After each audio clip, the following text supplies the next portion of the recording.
Shiv Sena, Rashtrawadi, Bharatiya Janata party account धक्का या तिघांचे अधिकृत उमेदवार बाबूरावजी कदम साहेब यांच्या प्रचारासाठी हिंगोलीमधला वातावरण पाहिल्यानंतर निश्चित असं वाटतंय का ही निवडणूक अनेक वर्षाची जी परंपरा आहे गेल्या वर्षापेक्षाही जास्त मताने निवडून येईल अशी अपेक्षा जनता जनार्दनकडून आहे.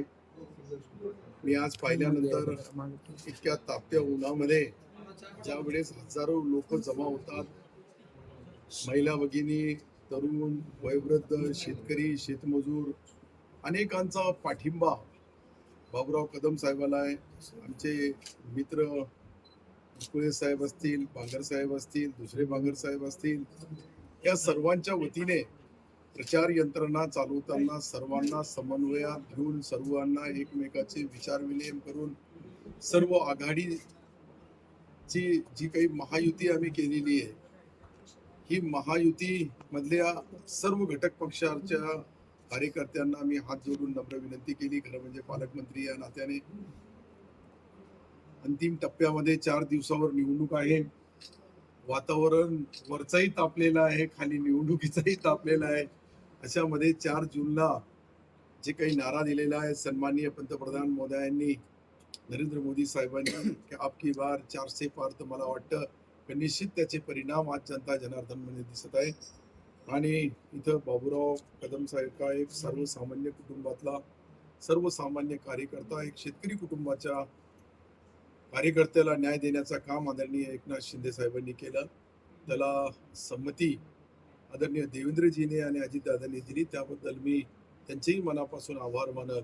आणि निश्चित ही जागा जी आहे महायुतीची निवडून येईल, याच्यामध्ये कुठेही तीड मात्र शंका नाही.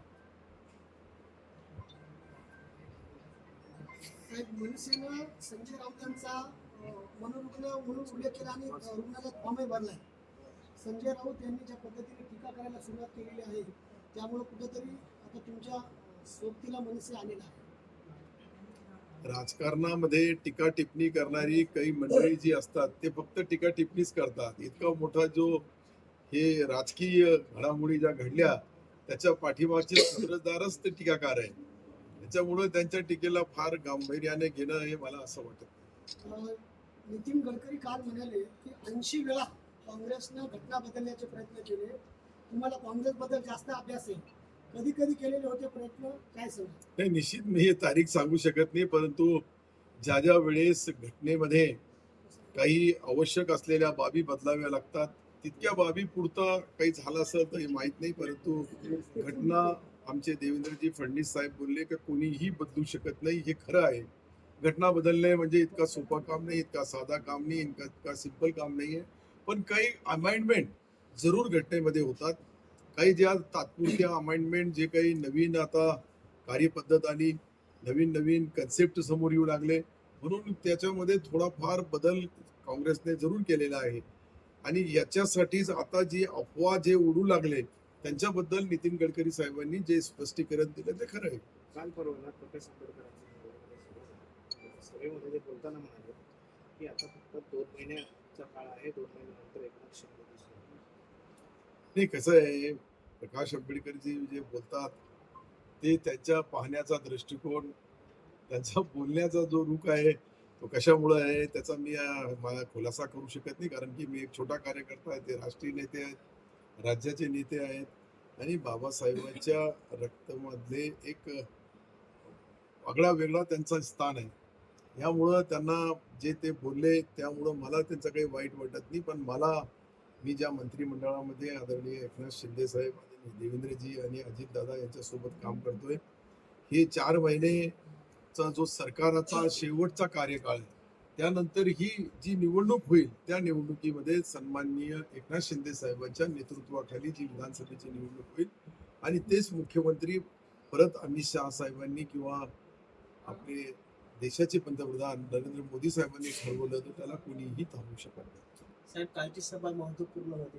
गडकरी साहेबांच्या सभेमध्ये खुर्च्या अर्ध्याहून जास्त रिकाम्या होत्या. आपण म्हणतो की प्रतिसाद चांगला आहे, काय विकत आहे कुठंच काल जे हिंगोलीमध्ये सभा झाली गडकरी साहेबांच्या याच्यामध्ये प्रचारात, तर काल अर्ध्याहून जास्त रिकाम्या खुर्च्या नाही. होत्या. कसं आहे, साहेबांचं भाषण चालतानाचा व्हिडिओ आपण दाखवू. गडकरी साहेबांचं भाषण चालू असताना नाही, अगोदर सभेच्या अगोदर सर्वच लोक येतात आपल्या आपल्या सवलतीने. खरं म्हणजे उन्हाचा इतकी मोठी तीव्रता बघितली आणि हे वेळ बघितला तर त्याच्यामध्ये थोडेफार लोक कमी सुरुवातीला असतात, पण नंतर त्यांच्या सभेमध्ये सर्व सभा फुल झाली होती असं मी जे पाहिलं चित्रीकरण त्याच्यामध्ये आहे.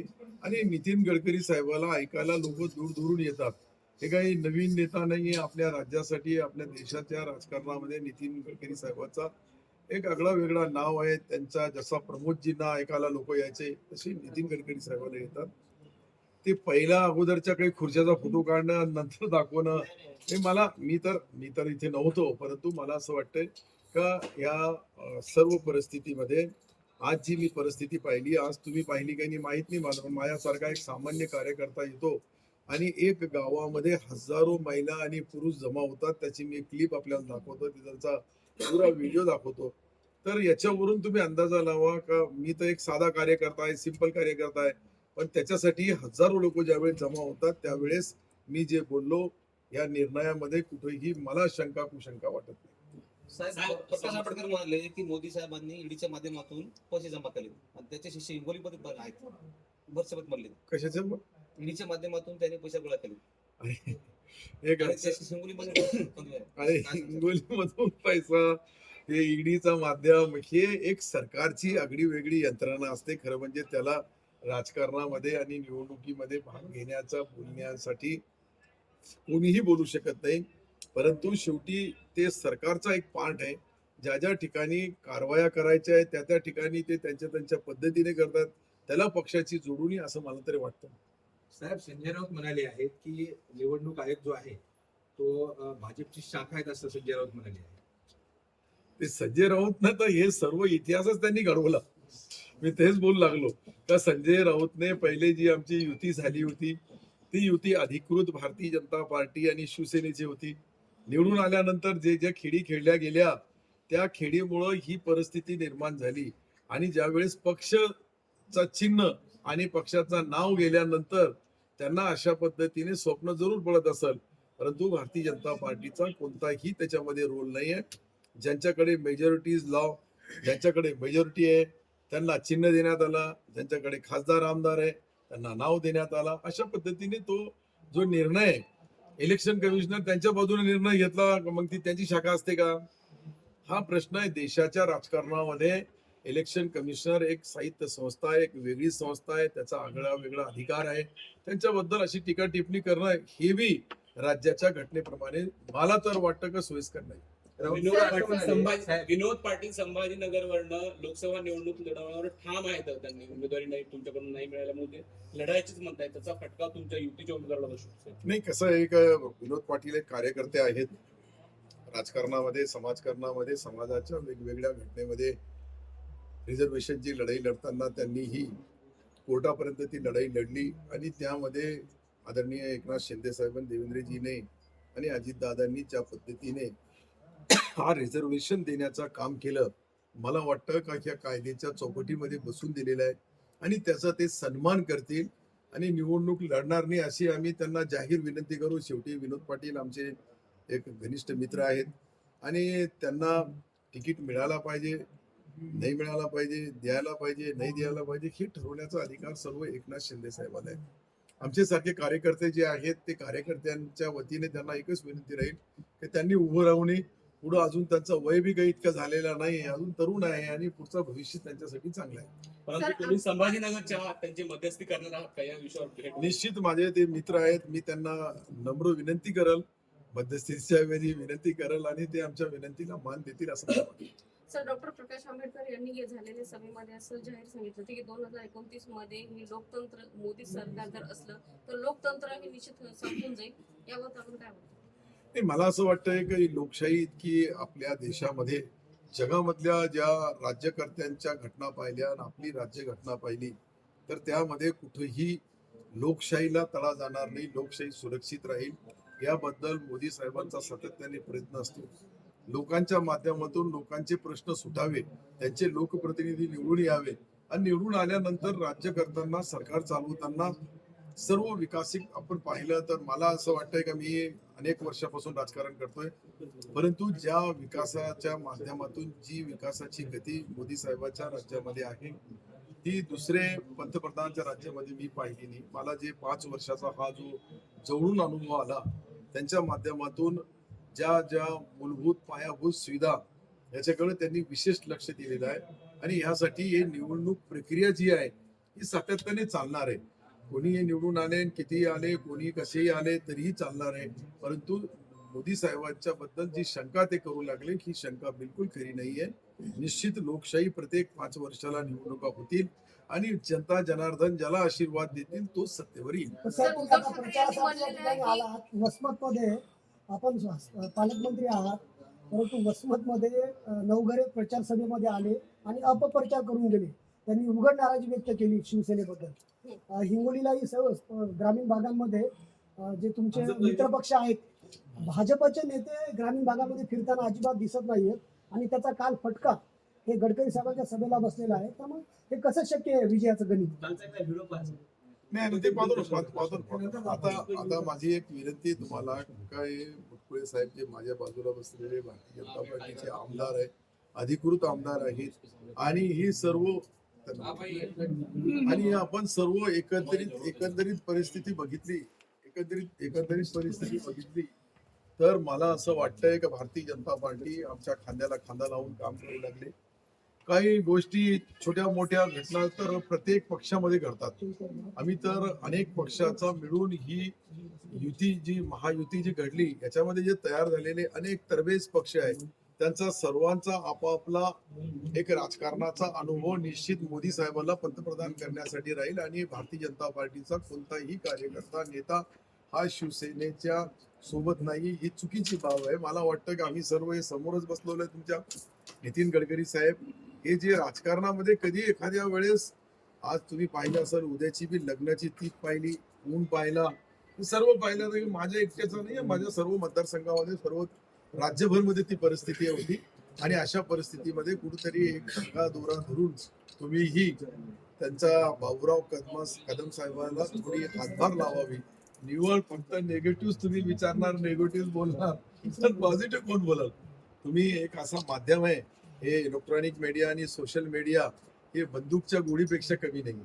हे एकदा तोंडातून निघाली, तुमच्या चित्रातून निघाली, बाहेर गेली, लगेच सर्वसामान्य माणसापर्यंत पोहोचते. पण मला वाटतंय की राष्ट्रवादी काँग्रेसचे डोंगरे साहेब असतील, आमचे मुटकुळे साहेब असतील, भांगर साहेब असतील, हे सर्व हिंगोली जिल्ह्यामध्ये राष्ट्रवादी आणि शिवसेना आणि विशेषतः भारतीय जनता पार्टी हे सर्व एक दिलाने काम करू लागले. याचे परिणाम 26 तारखेला होणारा मतदान आणि 4 तारखेला येणारा रिझल्ट यामध्ये बाबूराव कदम निश्चित विजय होतील. सर ये याच्यामध्ये बताओ तो मेरे को हिंगोली लोकसभा में पिछले 5 साल में क्या काम हुआ और आपके जो चुनाव प्रचार चल रहा उसमें क्या जनता को आश्वासन देके वोट मांग रहे हैं, इसके बारे में आप विस्तार से बताइए.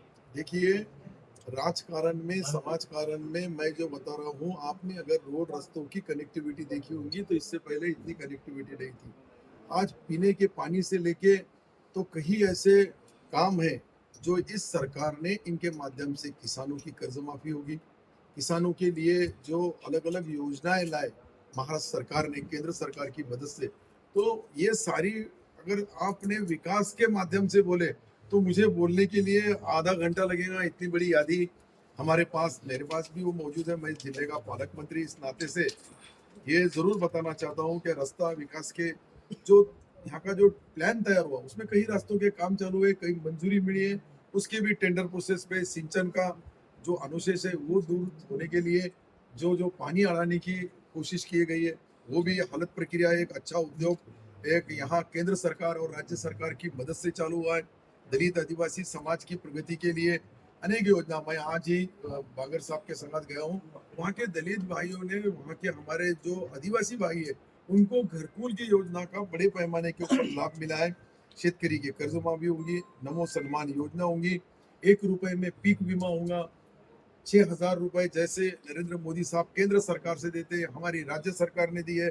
12,000 रुपए हम डायरेक्ट जो पर किसान को देने का काम मुझे लगता नहीं कि दूसरे कोई भी राज्य में होगा. आप मेरे से ज्यादा सारी चीजें मालूमात है, आप social media, print media, electronic media, ये सब में देखो कि ये जो मोदी साहब ने जो जो कौशल्य विकास की कुछ जो घोषणा की थी उसका पूरा काम करने के लिए कई योजना कौशल्य विकास की नई तौर तरीके से चालू हुई है।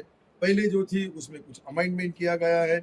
और देखो आप एक सोचो कि अभी तक जो उम्मीदवार दिए गए ये अलग अलग क्वालिटी के दिए गए।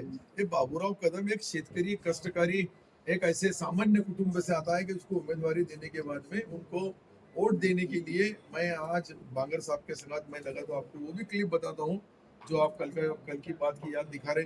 तो इतने बड़े पैमाने पे हजारों लोग मेरे जैसे एक छोटे कार्यकर्ता को सुनने के लिए प्रचार सभा में 12 बजे दिन के आते हैं, जबकि 41 डिग्री यहाँ की गर्माहट का और इतनी उष्णता होने के बाद में भी ये जो है महायुति के जो उम्मीदवार हैं, लोक प्रतिनिधि, हमारे कार्यकर्ता, हमारे नेता सभी प्रचार कर रहे हैं।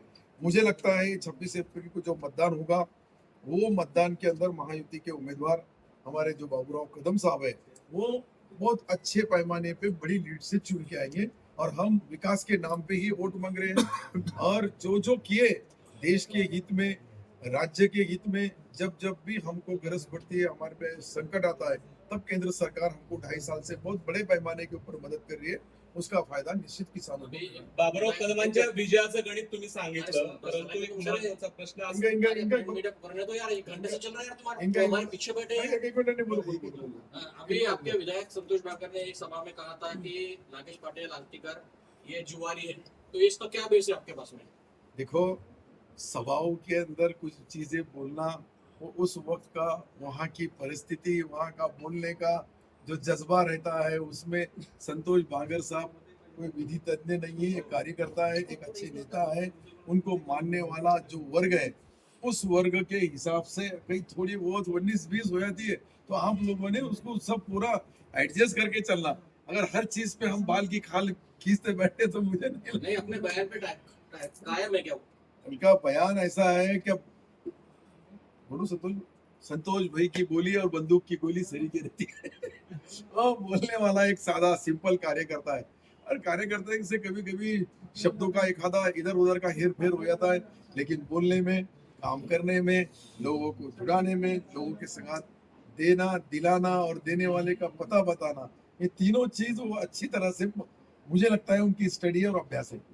बोला सर, आपण जिल्ह्याचे पालकमंत्री आहात, आता प्रचार आता अंतिम दौर ह्याच्यामध्ये आहे, मी आजच दिसले हिंगोलीमध्ये। नाही, मी मुख्यमंत्री महोदयाचा कार्यक्रमाच्या नंतर गेलो, नंतर माझा एक ऑपरेशन झाला, हे जे बेल्ट त्याचाच लागलेला। आज मी पहिल्याच दिवशी माझ्या जिल्ह्यामध्येही निघालो नाही, आज मी पहिल्यांदा बाहेर आलो, कालच आमचे टाके त्याचे ऑपरेशनचे काढण्यात आले आणि आज लगेच कामाला लागलो। निश्चित शेवटी अजून 4 दिवस आहेत, शेवटच्या ओव्हरमध्ये जास्त रन निघतात। आपल्यालाही माहित असेल क्रिकेटचा गेम असा आहे की शेवटच्या ओव्हरमध्येच विजय प्राप्त होतो आणि त्या पद्धतीने या सर्व गोष्टी घडतील, निश्चित त्यामध्ये कुठेही शंका नाही। खासदार का बदलावं लागले, काय त्यांचं असं गणित नाही लक्षात? काय सांगता? एवढा मोठ्या प्रमाणात विकास झाल्यानंतर खासदार बदलायचं काय काम पडले? वेगवेगळे खासदार बदलले। कसं आहे, एक देशामध्ये, राज्यामध्ये अनेक वेळेस अनेक पक्षाचे लोक फिरतात, त्यांच्याऐवजी महिलाचा सन्मान करायचा होतो म्हणून त्यांच्या धर्मपत्नीला बाजूला दिले, ते राहणारे बाजूचे आणि बाजूच्या जिल्ह्यामध्ये त्यांची धर्मपत्नी तिथे त्यांना तिकीट देण्यात आलेलं आहे। असा बदलण्याचा कोणताही हेतू नव्हता, पण शेवटी परिस्थितीनुसार अनेक निर्णय बदलावे लागतात, घ्यावे लागतात। हे काय पहिल्यांदा घडलं असं नाहीये, देशामध्ये ज्या ज्या वेळेस निवडणुका होतात अशा पद्धतीने ऍक्सिडेंटली कधी कधी बदलत आहे। पण महिलेचं तिकीट कापलं ना साहेब, तिकडे महिलेचं तिकीट कापलं गेलं बघा। तुला मी महिला बघितलीस, आणि महिलांना मोदी साहेबांच्या सरकारमध्ये महिलांचा किती सन्मान आहे माझ्यापेक्षा जास्त तुम्हाला माहित आहे। आता तर पुढच्या भविष्यामध्ये महिलांसाठी विशेष आपल्याकडे लोकसभेचा जो सभागृह बनवण्यात आला, पवित्र मंदिर, त्याच्यामध्ये त्यांच्या बहिणींची बसण्याची व्यवस्थाही केलेली आहे।